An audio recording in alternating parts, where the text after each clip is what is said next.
तेलंगाना के सभी भक्त समाज, आज आप लोगों के ही प्रयास से इस तेलंगाना की भूमि में सत्संग का आयोजन रखा गया। हमारे महात्मा जी, बाई जी, सभी संत महात्माओं ने इस कार्यक्रम को करने के लिए और यहाँ पे उत्तराखंड से श्री नयाल जी बहुत दिनों से प्रयास कर रहे थे और तेलंगाना के भक्त लोग जो हर वर्ष साल में 2 बार हम लोगों के कार्यक्रम में दिल्ली आते हैं, उन्होंने देखा कि आध्यात्मिक ज्ञान के प्रचार और प्रसार में बहुत आत्मिक शांति मिलती है। और आज हम लोग भी ऐसे सत्संग के महाप्रयाग में सब सम्मिलित हुए हैं। शायद थोड़े बहुत लोगों को भाषा का कुछ समझ में ना आ रहा हो तो हमारे महात्मा जी आपको समझा सकते हैं आपकी ही मातृभाषा में। अभी जो हमारे भजन गा रहे थे श्री रामलू भाई और उनके जो भक्त मंडली, भजन मंडली थी, उन्होंने गुरु महाराज जी को एक उजियारा का शब्द उन्होंने इस्तेमाल किया, उजियारा शब्द से उन्होंने प्रेरित किया। और सचमुच में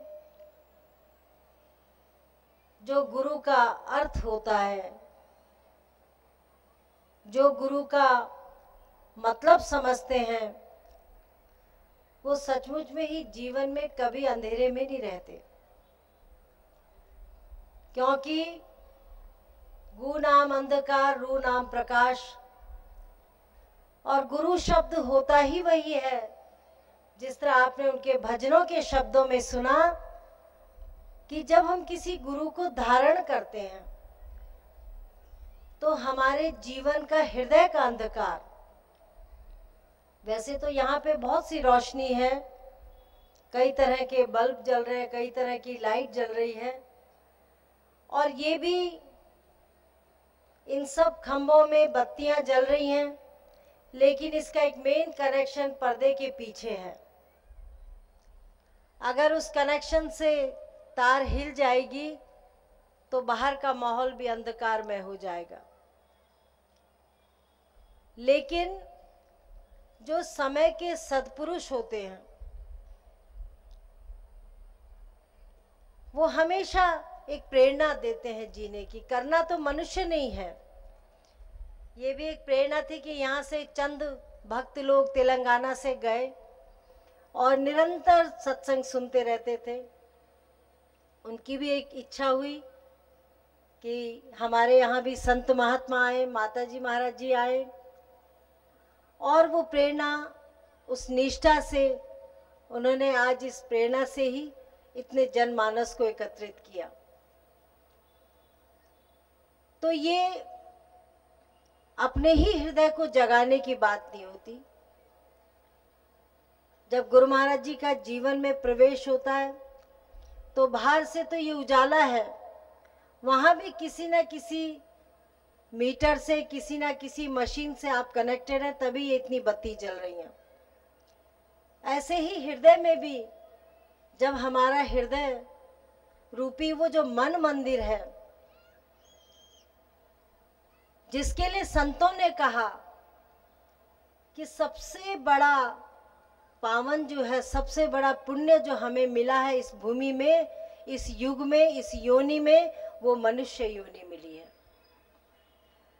और सब योनियों में तो आप भोग विलास कर सकते हैं, सब योनियों में हम हर कर्म कर सकते हैं, लेकिन उस प्रभु को जानने का, उस प्रभु को पहचानने का, उस प्रभु को आत्मसात करने का सिर्फ मानव चोला ही मिला है। मनुष्य योनि जो है बड़े भाग्य से मिलती है। कहा बड़े भाग्य मानुष तन पावा, सुर दुर्लभ सदग्रंथ निगावा। साधन धाम मोक्ष का द्वारा, पाए न जेई परलोक संवारा। छोटा सा एक विचार आता है मन में कि मनुष्य योनि मिली किस लिए है। आप आए, एक माता के गर्भ से आपने जन्म लिया, फिर आप युवा बने, पढ़ाई करी, जो भी धंधा पानी जिसका जो कर्म है वो करेगा, फिर एक समय वृद्ध हो जाता है और वृद्ध के बाद में चला जाना है, जाना है। आए हैं सो जाएंगे, राजा रंग फकीर, एक सिंहासन चढ़ चला एक बांधा जाए जंजीर।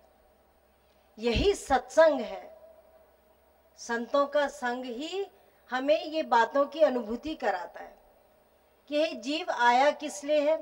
आज बहुत से लोग मैं देख रही हूँ प्रथम बार सत्संग में आए हैं, और भी सुनते रहते होंगे, लेकिन जब तक हम भेद को नहीं समझते, जब तक हम उस अध्यात्म के ज्ञान को नहीं समझते, जिसके लिए का ज्ञान अंजन सतगुरु दिया, अज्ञान अंधेर विनाश, हरि कृपाते संत भेटिया, नानक मन प्रकाश। वो ज्ञान रूपी जो अंजन है, बाहर के रोगों को तो हम दवाई रूपी अंजन से ठीक कर देते हैं, पर जो हृदय का दुख है, जो हृदय की वेदना है, जो उस प्रभु को मिलने की वेदना है, उसको हम बाहर के अंजन से नहीं मिटा सकते। उसे हमें हृदय के ही अंजन में, हृदय में ही उस भूख को मिटाने के लिए नाम रूपी प्रकाश रूपी अंजन को अपनाना पड़ेगा। इसीलिए संतों ने कली काल का बहुत बड़ा महत्व भी बताया। अभी आप लोगों ने, बालिकाओं ने जो यहाँ के बड़ा सुंदर उन्होंने नृत्य किया, और उस नृत्य के द्वारा ही भगवान कृष्ण की महिमा सुनाई। चाहे कोई भी विश्व का कोई भी कोना हो, अपने अपने महान पुरुषों की, अपने अपने संतों की, अपने अपने देवताओं की जब हम देखते हैं, उनकी पुरानी जो कथाएं हैं, उनको ऐसे ही बालक बालिकाएं जब दर्शाती हैं अपने अपनी भाषा के अनुसार, अपने अपने मंत्रों के अनुसार, तो सार यही होता है कि असत्य पर सत्य की विजय, अंधकार पर प्रकाश की विजय। चाहे वो रावण के रूप में हो, चाहे कंस के रूप में हो, चाहे किसी भी राक्षस के रूप में हो, प्रभु ने ही उनका भी एक पुनर्जन्म हुआ। प्रभु के हाथों में जो मरेगा वो भी एक महान बनेगा। तो ये हमारा असंख्य असत्य पर सत्य की विजय ही एक बहुत बड़े सत्संग की प्राप्ति होती है। इसीलिए कलिकाल का महत्व है। कलयुग केवल नाम आधारा, सुमर सुमर नर उतरई पारा। अब जन्म भी हो गया, सब कुछ कर लिया, पर एक समय है अब जाने का है। आज ही बहुत पुराने भक्त आए हुए थे, उनकी माता जी हमारी माता जी की बहुत परम शिष्य थी, तो उन्होंने वही पहचान दिलाई कि मैं उनका बेटा हूँ। हमने कहा बहुत अच्छी बात है, आज तुम्हें भी मौका मिला यहाँ आने का। मैंने कहा माँ कहाँ गई? कहा माता जी वो तो चले गए, 1 साल हुआ उनका शरीर पूरा हो गया। तो एक समय हर मनुष्य की योनि में हम सबको मिला है। बड़े भाग्य मानुष तन पावा, सुर दुर्लभ सद ग्रंथ निगावा। साधन धाम मोक्ष का द्वारा, मोक्ष का कोई और द्वार नहीं है। अगर हम सोचें मरने के बाद हम भगवान की भक्ति करेंगे, मरने के बाद हम गुरु को खोजेंगे, तो ये शरीर जब समाप्त हो जाता है, यही शरीर है जो साधन का, धाम में पहुंचने का, मोक्ष का द्वारा है। लेकिन जिस परिस्थितियों में जन्म होता है, जब शिक्षा बढ़ जाती है, अभिमान की भी उत्पत्ति हो जाती है, जब अभिमान आ जाता है तो वो प्रभु से हमें दूर करता रहता है, हमें अपने असली तत्व से दूर कर देता है। तब मनुष्य को अभिमान हो जाता है, मैं ऐसा हूँ, मैं वैसा हूँ, मैं ये करता हूँ, इतनी मेरी दौलत है, इतने मेरे पुत्र हैं, इतना मेरा परिवार है, हर चीज में मैं जुड़ती जाती है, और वही मैं हमें प्रभु से दूर ले जाती है। एक छोटा सा उदाहरण है, उद्दालक ऋषि जी थे, सभी जानते होंगे। उद्यालक के पुत्र थे श्वेतकेतु। जब उनकी उम्र आई स्कूल में जाने की, पढ़ने की, शिक्षाओं को प्राप्त करने की, तो उद्यालक मुनि ने उनको शिक्षा के लिए भेज दिया। जब शिक्षा के लिए भेजा और वो शिक्षित बन के आगे एक नवयुवा बन के आए, तो उनके अंदर अभिमान का भी साथ साथ जो है बढ़ता गया। जैसे जैसे शिक्षा बढ़ती गई अभिमान भी बढ़ता गया और बड़े गर्व के साथ कहा, पिताजी मैंने सारी विद्याएं प्राप्त कर ली, मैंने सारे शास्त्रों में निपुणता प्राप्त कर ली, मैंने सब कुछ जो एक जीवात्मा में हम प्राप्त कर सकते हैं, मैंने सब कुछ प्राप्त कर लिया। तो उद्यालक मुनि कहते हैं कि जिस उद्देश्य से मैंने इसे शिक्षित किया था, जिस भावना से मैंने इसे शिक्षित किया था, उस भावना से आज ये बहुत दूर चला गया। उन्होंने कहा, बेटा एक गिलास ला और गिलास में पानी लाओ और पानी में इतना नमक मिलाओ। और नमक जब मिला दिया, कहा अब इसको चखो, कैसा पानी है? तो कहा, पिताजी ये तो बहुत नमकीन है। तो कहा कि बताओ इसमें कहीं नमक दिख रहा है? कहा नहीं पिताजी, अगर मैं इसका स्वाद नहीं चखता तो मुझे ये नमक नहीं एहसास होता कि इतना नमकीन पानी है। मुझे चखने से ही पता चला है कि इसमें नमक है। तो पिता उद्यालक, देखो कई बार हमें छोटे से जीव से भी, छोटे से कर्म से भी, छोटे से उदाहरण से भी एक शब्द ही हमारे जीवन को बदल देता है। बाकी वेद पाठी पढ़ने लिखने का जब बाकी आगे समय मिलता है तो विचार बदलते रहते हैं, पर कई बार एक शब्द ही हमारे जीवन को बदल देता है। तो उद्यालक मुनि समझाते हैं, श्वेतकेतु बेटा, जिस तरह तुम सारी शिक्षाएं प्राप्त कर ली और अभिमान के द्वारा तेरी वो शिक्षा निस्वार्थ, उसका कोई तत्व, उसका कोई महत्व नहीं है, ऐसे ही तेरे हृदय में ये जिस तरह नमक पानी में घुल गया है और दिखाई नहीं दे रहा है, इसी तरह तेरे हृदय में भी वो परम प्रभु की शक्ति है, पर तुझे अभिमान के द्वारा दिखाई नहीं दे रही है। पर बेटा शिक्षाएं तो तूने अब प्राप्त की हैं, पर वो प्रभु की शक्ति तेरे साथ जब से जन्म हुआ है वो तेरे साथ है, और जब तक इस काया को तू छोड़ेगा नहीं वो शक्ति तेरे साथ है। सिर्फ तुझे चखना है, उसको अनुभव करना है, और जब तक हम अनुभव नहीं करेंगे तब तक हम उस परम प्रकाश को जान नहीं सकते हैं। बहुत से लोग शायद भाषा का बड़ी समस्या हो जाती है। एक बार हमारी माताजी जर्मनी में सत्संग सुना रहे थे, विदेशों में बहुत सत्संग सुनाया, तो अलग अलग भाषाएं हैं। सुनाते सुनाते कुछ महिलाएं रो रही थी, कुछ वृद्ध महिलाएं थी, कुछ उनके साथ जवान बैठी थी, बच्चे थे, वो रोने लगी। और ट्रांसलेटर भी अपनी ट्रांसलेशन करके उनको उस भाषा में समझा रहा था। लेकिन कई बार क्या होता है कि ट्रांसलेशन जो करता है उसकी अपना भाव भी जुड़ जाता है, पर जो शुद्ध भाव सत्संग में निकलता है वो बड़े रोम रोम में आनंदित देने वाला होता है।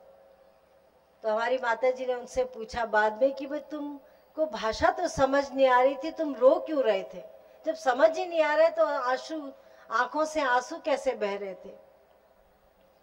कहने लगे माताजी बाहर की भाषा नहीं समझ आ रही थी, पर जो इस सत्संग का जो मर्म था वो हमारे हृदय को छू रहा था कि कहीं ना कहीं इसमें आत्म कल्याण की बात है, इसमें आत्मा से जुड़ी बात है। देखो चाहे गोरा हो, काला हो, भारतीय हो, कोई भी भाषा का हो, कोई भी जाति का हो, सब में खून लाल ही है, सबका हृदय है, सबके अंदर हर तरह की भावना है। लेकिन अध्यात्म को जानने की, अध्यात्म की कोई भाषा नहीं है। अध्यात्म की जिसने प्रभु की कोई भाषा नहीं है, वो भाषा से परे है। अध्यात्म ज्ञान भाषा से परे है। अब ये अंधेरे को जो उजाला कर रहा है इसकी कोई भाषा नहीं है।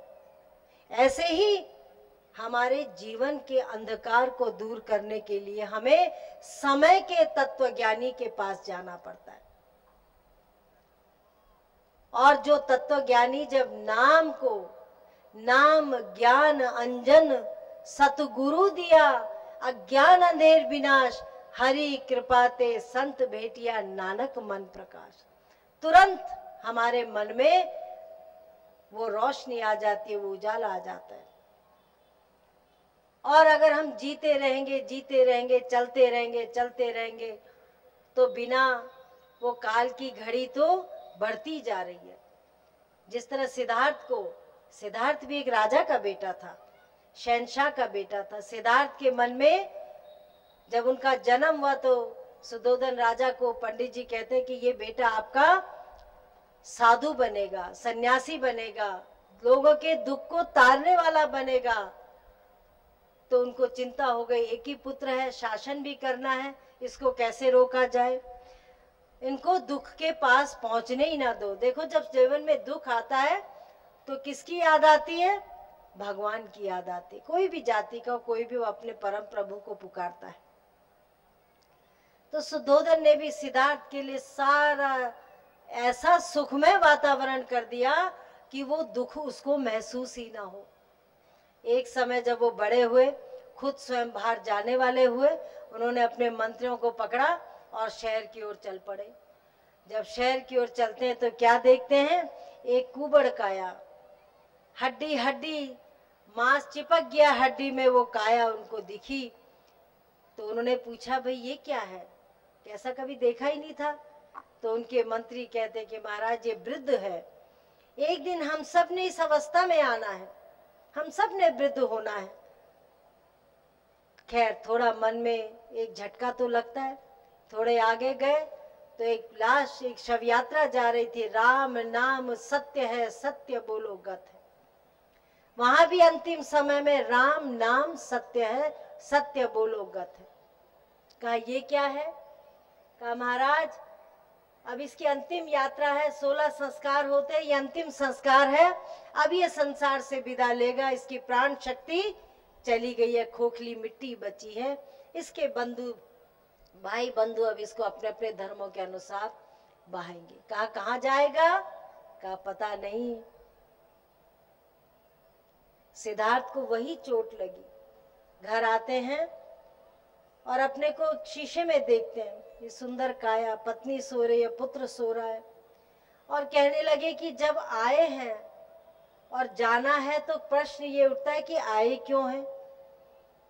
और सिद्धार्थ को उसी प्रश्न ने जीवन के बदलने की एक राह दिखा दी और उन्होंने घर छोड़ दिया, बड़ी काष्ठा की, बड़ा शरीर को मिट्टी बना दिया, इतना इस शरीर को इतना ताप दिया कि एक दिन माता सुजाता आती है, कहती है तानपुरी की जो तार होती है उसको इतना मत कसो बेटा, जो वो तार ही टूट जाए, इतना शरीर को कष्ट मत दो, ये शरीर तो प्रभु का मंदिर है। मन मंदिर तन भेष कलंद, ये शरीर तो ये मंदिर है प्रभु का। इस मंदिर में तो भगवान बसता है और वो मंदिर हमारे हृदय में है। ना जानने के कारण हम संसार में भटक रहे हैं। और तब सिद्धार्थ ने अध्यात्म ज्ञान की खोज की, उन्हें सुजाता ने उनको पथ दिखाया, और जब उन्हें अध्यात्म ज्ञान मिला तो वही ज्ञानी बनकर के उन्होंने महात्मा बुद्ध की उपाधि ली और सारे संसार में उस ज्ञान को बांटा। और उस ज्ञान को बांटते बांटते अशोक, सम्राट अशोक भी उनके चरणों में आया। अशोक ने बतेरे राज्य लूट लिए थे, जीत लिए थे, मारते जाते थे, जीतते जाते थे, लेकिन जब भगवान महात्मा बुद्ध की वाणी सुनी तो वही वाणी अशोक ने भी अपनाई और अपने जीवन को बदल दिया। और यही बुद्धम शरणम गच्छामि को कहते कहते सारे राज्यों में शांति का प्रचार किया। तो एक शांति का दूत बनता है, पर वो दूत जिस तरह दिवाली में हम लोग एक ज्योति से सारा घर जला देते हैं, सारे दीपक जला देते हैं, ऐसे ही अध्यात्म ज्ञान की भी है। अध्यात्म ज्ञान भी हमारे जीवन को बदल देता है। अंधकार से और प्रकाशमयी बना देता है। इसीलिए भगवान भी कहते हैं, अर्जुन अध्यात्म ज्ञान के बिना तू अधूरा है, तेरा जीवन जीवन नहीं है।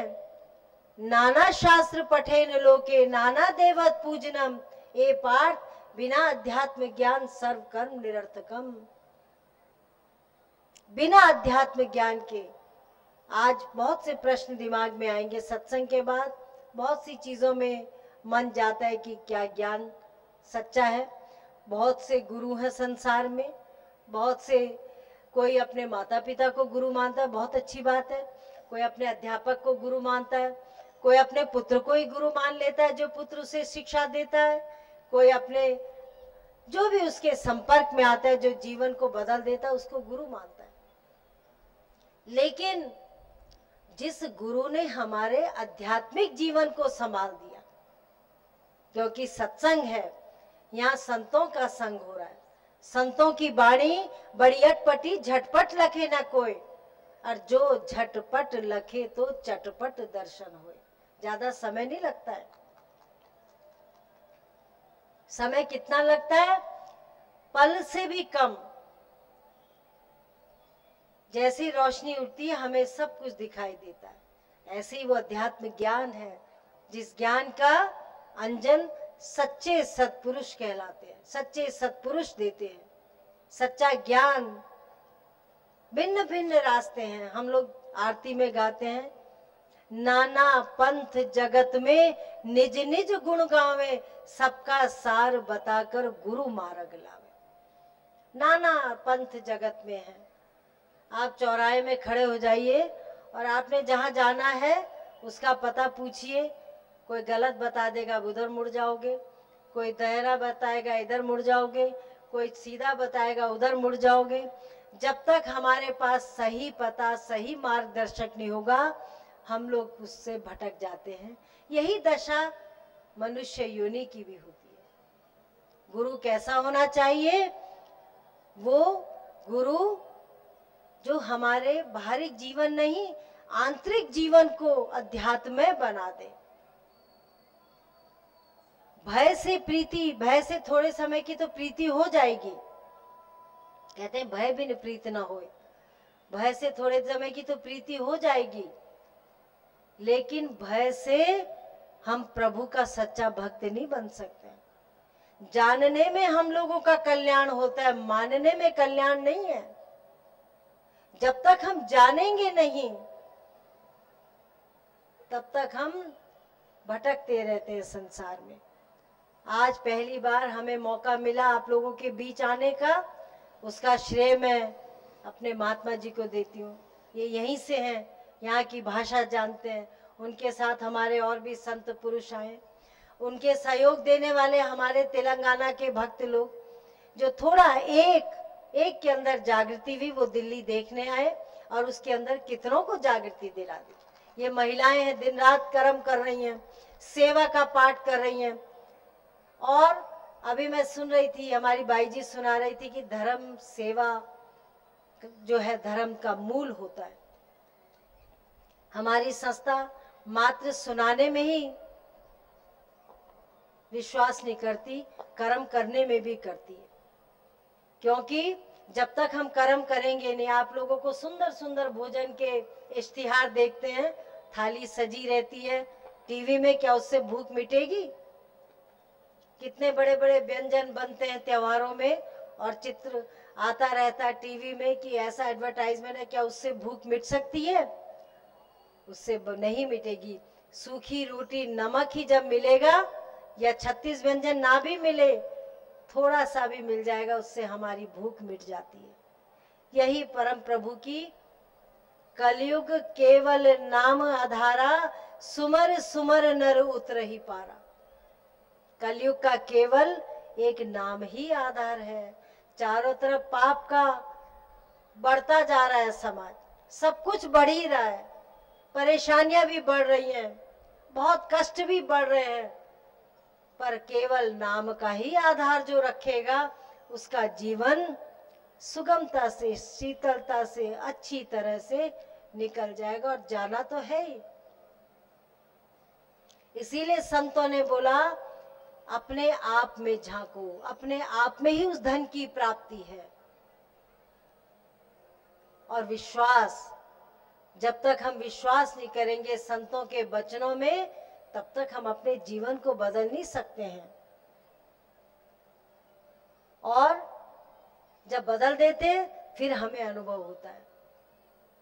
इसीलिए कहा कि संतों की जब आना होता है, आग लगी आकाश में झरझर पड़े अंगार, संत न होते जगत में तो जल मरता संसार।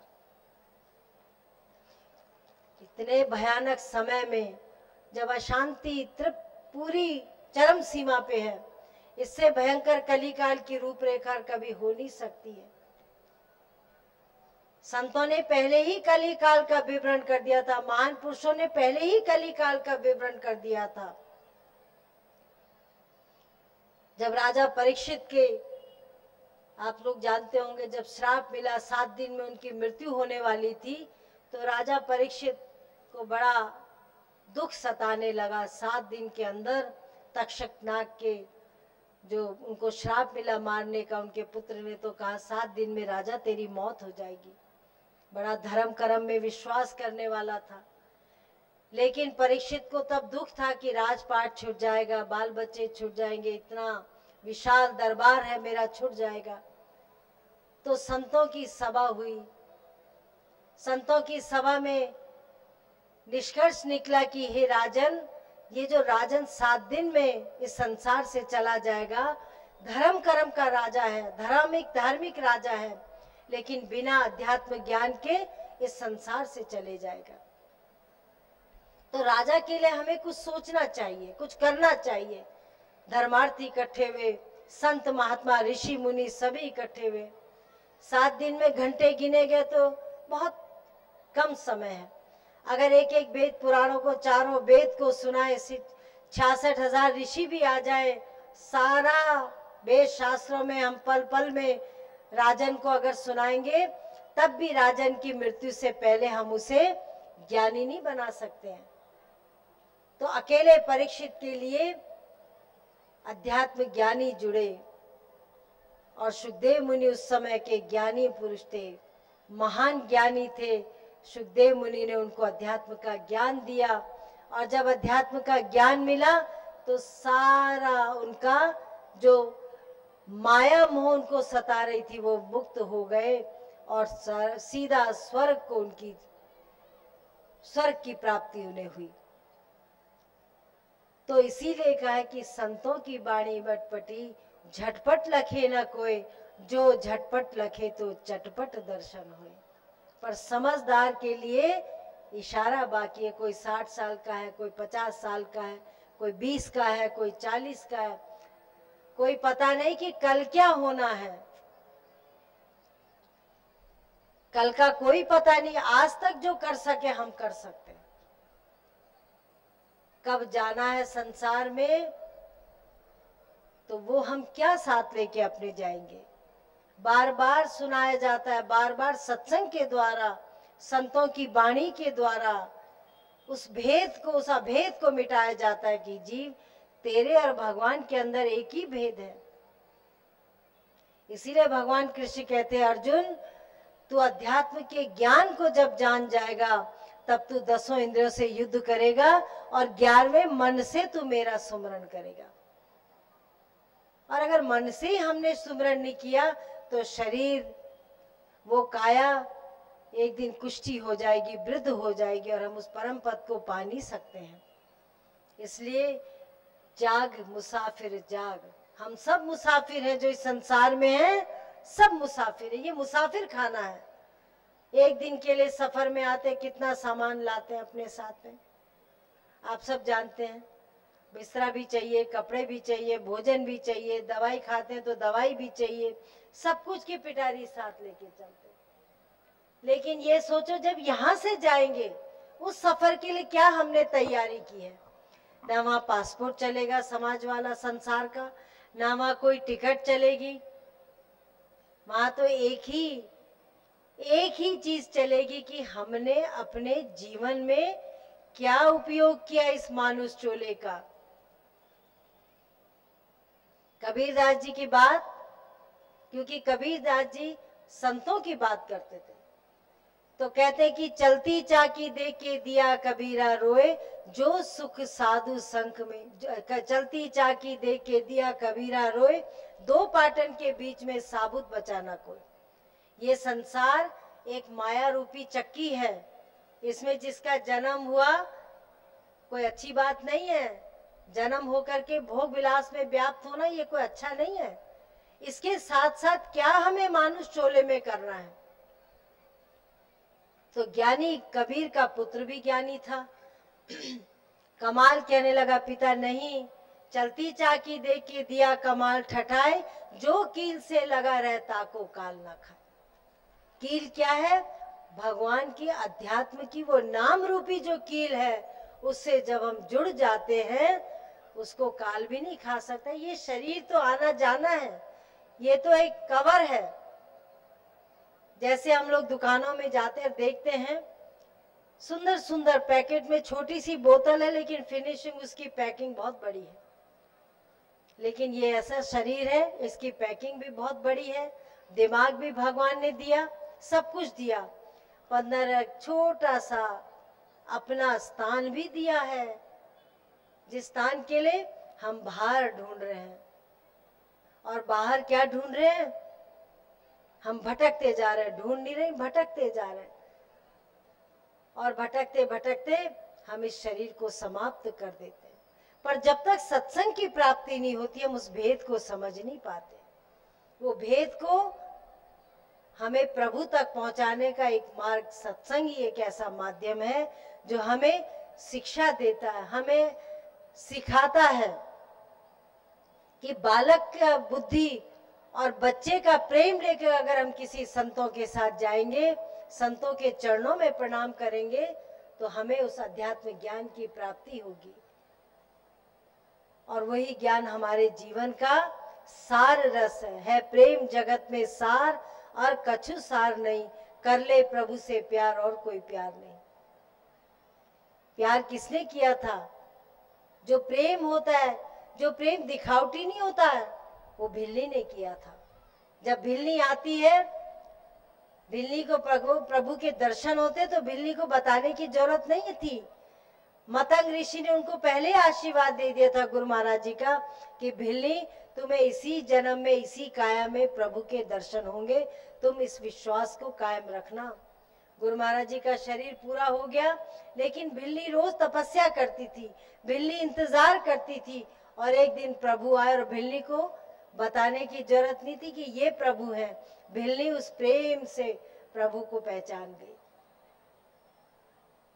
वही प्रेम को जानने की आवश्यकता है। वही प्रेम हमारे अंदर ऊर्जा है, वही प्रेम हमारे अंदर शक्ति है। नहीं तो मुट्ठी बांधा आया जगत में, हाथ पसारे चले जाएगा। इतना बड़ा सिकंदर जब मौत को प्राप्त करने वाला था, तो जब वैराग्य होता है मनुष्य को, उसने भी जीते जीते पूरा विश्व जीतने का प्रयास किया, लेकिन आखिरी समय में जब हार गया तो कहने लगा कि अपने मंत्रियों को कि जब मेरी तुम शव यात्रा निकालोगे तो मेरे दोनों हाथ तुम बाहर निकाल देना, और मेरी जो यात्रा होगी उसमें दोनों बाहर निकालना, जिससे कि ये पता चलेगा कि वो सिकंदर जिसने दुनिया में इतना जीता, सब कुछ जीता, और जब गया तो खाली हाथ चला गया। तो ये कैसे पता चलेगा? आज की मानव की विचार है, कर्म भी करता है, सब कुछ करता है और प्रयास भी करता है। ऐसी बात नहीं, बहुत से लोग प्रयास भी करते हैं, लेकिन उस प्रयास में हम लोग बाहरी आडंबरों में रह जाते हैं। हम एक नियम बना देते हैं हर चीज का, लेकिन भगवान तो कहता है मैं तो तेरे हृदय में वास करता हूं। जब मैं तेरे हृदय में हूं, मैं तो तेरे पास में हूं, तेरे मेरे में फर्क नहीं है। जब मैं था तब हरि नहीं, अब हरि है कचुनाई, प्रेम गली अति साकरी तामे दोनों समय। कितनी हमारे संतों ने उदाहरण दिए हैं, कितना हमें जगाने का प्रयास किया है। जागो रे नर जागना, अब जागन की बारी फिर क्या जागे नानका जब सोवे पाँव पसारे।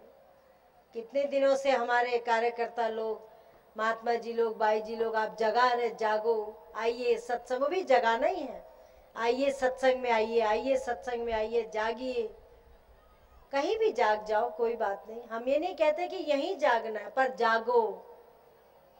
जब तक जागेंगे नहीं तब तक ये जीवन अधूरा है और अधूरा ही संसार से चला जाएगा।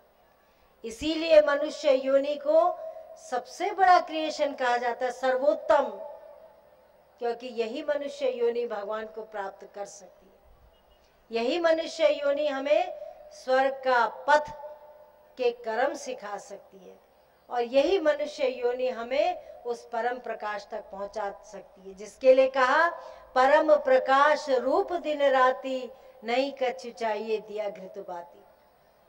सब जानते हो आप लोग, ये तो आपकी याददाश्त जो पुरानी होगी सुन सुन के, वो याददाश्त फिर से जागृत हो रही है। फिर से रामायण देखते हैं, अपना महाभारत देखते हैं, बड़े बड़े धार्मिक सीरियल आते हैं, बड़े बड़े संतों की वाणी सुनते हैं, लेकिन सुन के क्या करते हैं, पल्ला झाड़ के चले जाते हैं। ऐसी बात नहीं, यहाँ बहुत से बड़े बड़े संत महात्मा आए होंगे, कोई रामायण पढ़ता होगा, कोई आपको महाभारत द्वारा सिखा रहा होगा, कोई रामायण द्वारा सिखा रहा होगा, पर सीखने का प्रयास नहीं किया। हम जिस बंद गठरी को लेके आते हैं और सुन करके वही बंद गठरी लेकर चले जाते हैं। थोड़ा हृदय के उस पट को खोलो, थोड़ा शिक्षा को समझने का प्रयास करो, थोड़ा जानने का प्रयास करो। एक कदम बढ़ोगे तो प्रभु तुम्हारी तरफ 10 कदम बढ़ेगा। ऐसी बात नहीं है कि भगवान सुनता नहीं है, भगवान जरूर सुनते हैं। जिसकी सच्ची भावना रहती है उसका परम प्रभु अलग नहीं है, उसी के अंदर है, घट में है, बाहर नहीं है। ये तो मोतियाबिंद, जिस तरह मोतियाबिंद होता है वही आंख है, लेकिन मोतियाबिंद जब होता है उसी आंख से दिखाई नहीं देता। लेकिन जब डॉक्टर के पास जाते हैं, डॉक्टर उस झिल्ली को हटा देता है और वही आंख से तीसरे दिन में फिर अच्छा दिखाई देने लगता है। तो ये माया का पर्दा भी एक मोतियाबिंद की तरह काम करता है। पर समय का तत्वदर्शी, समय का डॉक्टर, उनके पास जब हम तत्वदर्शी के पास जाते हैं, शारीरिक रोग होता है तो हम डॉक्टर के पास जाते हैं, मानसिक रोग होता है तो उसके भी दिमाग के डॉक्टर हैं। पर ये तो अशांति का रोग है, ये तो हृदय में अंधेरता का रोग है। इसको तो सिर्फ गु नाम अंधकार रो नाम प्रकाश, सच्चा सदगुरु ही उस अध्यात्म के ज्ञान से आपके जीवन के अंधकार को, हम सब के जीवन के अंधकार को मिटा सकता है। इसीलिए गुरु महाराज को उजियारा का नाम दिया, सूरज का नाम दिया है। देखो अभी बत्ती है लेकिन उतनी रोशनी हो रही है जितना कि इसका जहां जहां तक बल्ब जले हैं। पर जब सूर्य भगवान आएंगे तो घर का कोना कोना, अंधेरा कोना जो छुपा हुआ है, दरवाजों से ढका हुआ है, उस कोने तक भी सूर्य की रोशनी जाती है और जीवन को प्रकाशमय कर देती है।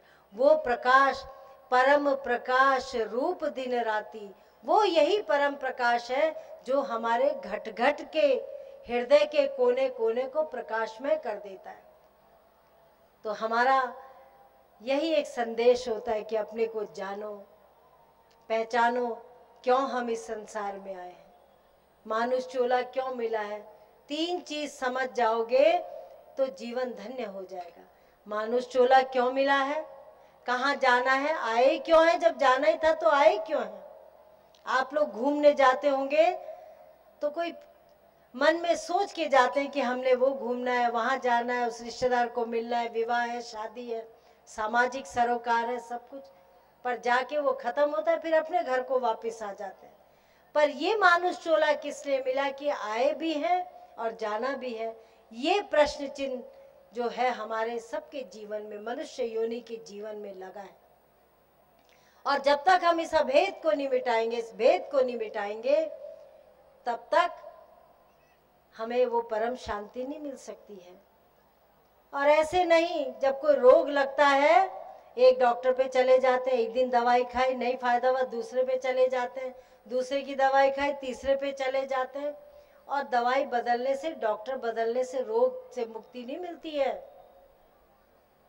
रोग से तो तभी मुक्ति मिलती है जब डॉक्टर परहेज भी बताता है, दवाई का नियम भी बताता है और हम नियम के अनुसार उस दवाई का सेवन करते हैं। इसीलिए जिस तरह एक उदाहरण आता है कि चंपा में सुगंध होती है बहुत, तो कहा कि चंपा तुझ में 3 गुण, रूप रंग और बास, अवगुण तुझ में कौन सा जो भंवरा ना आए पास। भंवरा नहीं चंपा पे बैठता। तो साधु महाराज प्रश्न पूछते हैं चंपा से, तो चंपा कहती महाराज मैं जानती हूँ कि मुझ में 3 गुण है, रूप भी है, रंग भी है, खुशबू भी है। तो चंपा मुझ में 3 गुण, रूप रंग और बास, जगह जगह के मीत को कौन बिठावे पास। आप कभी सोच सकते हैं चलती हुई गाड़ी में 2 पहिए से 2 पैर, एक जमीन में और एक गाड़ी में, आपका एक्सीडेंट हो सकता है, शरीर की चोट लग सकती है। यही हमें दर्शाता है कि अध्यात्म भी एक ऐसी यात्रा है जिस यात्रा में हमें तन मन से, तन ही नहीं मन भी अर्पण करना पड़ता है उस प्रभु के चरणों में, तब हम उसकी परम शांति को प्राप्त कर सकते हैं।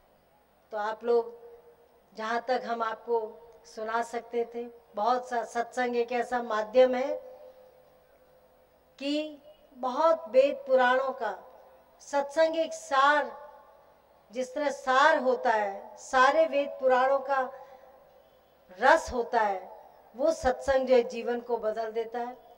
वो आपके सामने प्रथम बार आप लोगों के सामने रखा।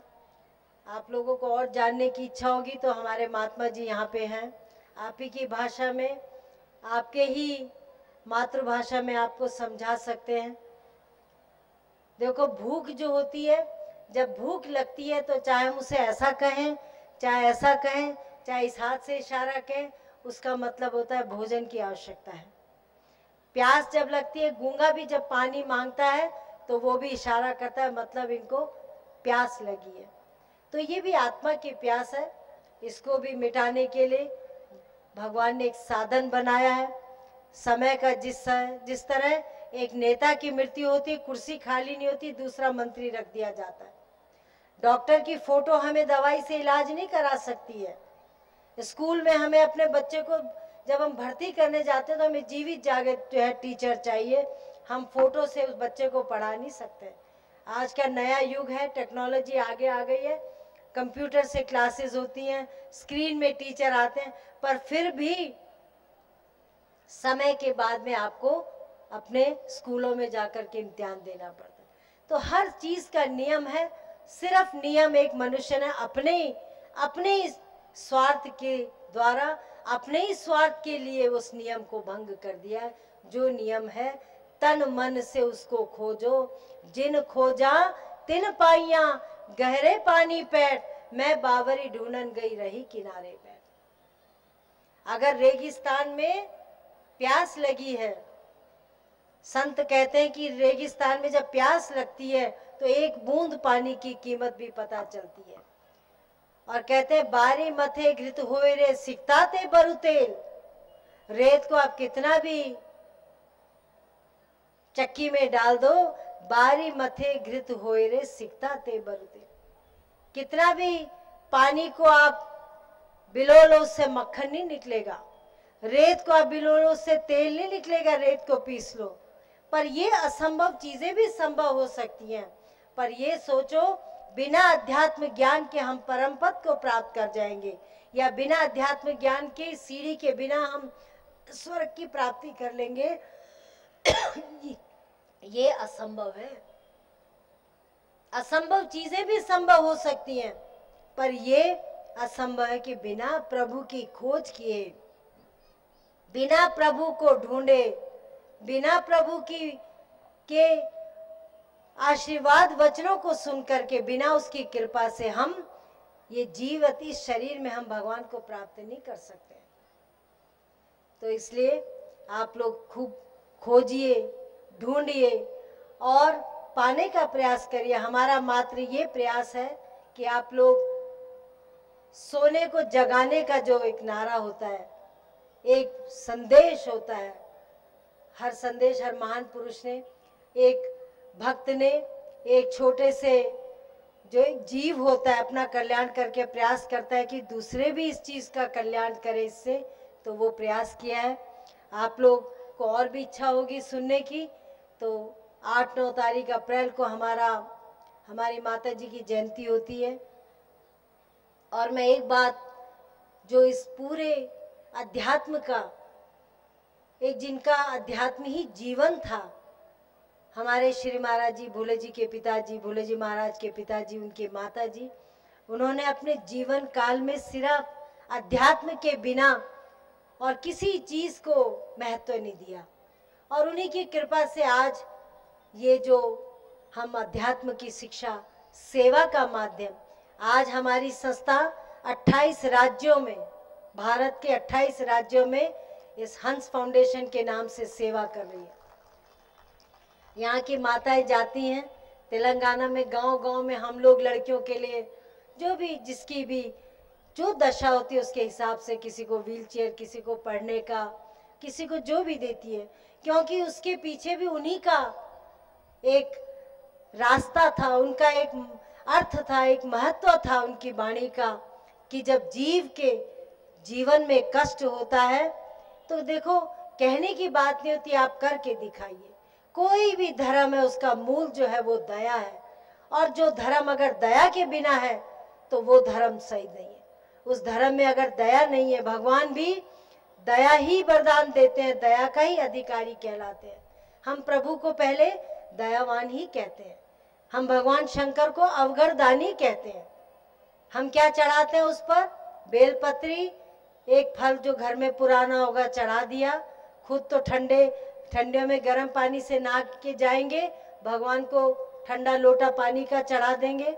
सब कुछ पूछते नहीं है भगवान पसंद है कि नहीं है, करते हैं सभी, लेकिन वो भगवान फिर भी अभय दान देते हैं, भक्ति का दान देते हैं, अवघरदानी है।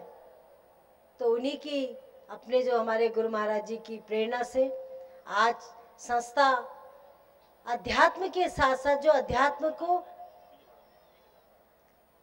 अध्यात्म के साथ जो हमें बल देती है, जो सबसे बड़ा हमारा बल का एक खजाना है, जहाँ से हमें शक्ति मिलती है, जो पावर हाउस जिसे कहते हैं, हमारे श्री महाराज जी और हमारे श्री माता जी की शक्ति काम करती है। उन्हीं की इच्छाओं से हमने उत्तराखंड में 14 स्कूल, और अभी इधर भी लिए बहुत से, कई हॉस्पिटल बना दिए हैं, कई मेडिकल वैन चल रही हैं। अभी आपका विजयवाड़ा में कुछ महीनों पहले ही कोई जाएगा, मुझे एग्जैक्ट उसका स्कूल का नाम नहीं पता, वहाँ 1000 कमरे हमारी संस्था ने बनाए अनाथालय में। 600 कमरे श्री हंस जी महाराज बॉयज हॉस्टल के नाम से, और 400 कमरे माता राज राजेश्वरी गर्ल्स हॉस्टल के नाम से। पर ऐसा नहीं है कि किसी गलत व्यक्ति को वो धन चला जाए, ये बिल्कुल सत्य बात है कि अगर नीडी है, जरूरतमंद है, तो उस जरूरतमंद की मदद भी संस्था करती है।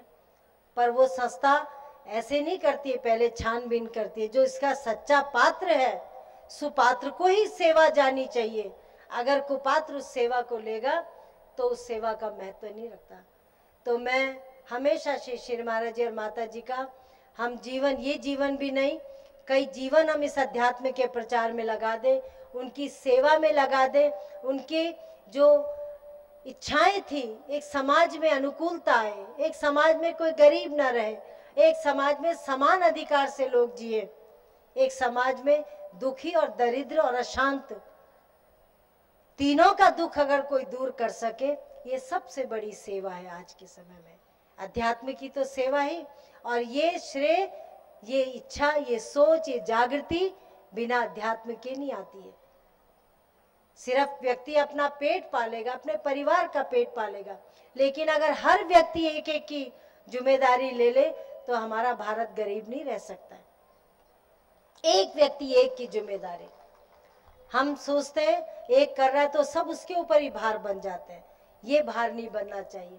अगर आपके पास 5 को पालने की शक्ति है, आप एक अनाथ को लेकर के उसको पाल सकते हैं, उसकी शिक्षा दे सकते हैं, उसका जीवन को अच्छा बना सकते हैं, तो वही अपने 15 और आगे उनको शिक्षित करेगा और शिक्षा के साथ साथ जीवन उसका उपयोगी बनेगा।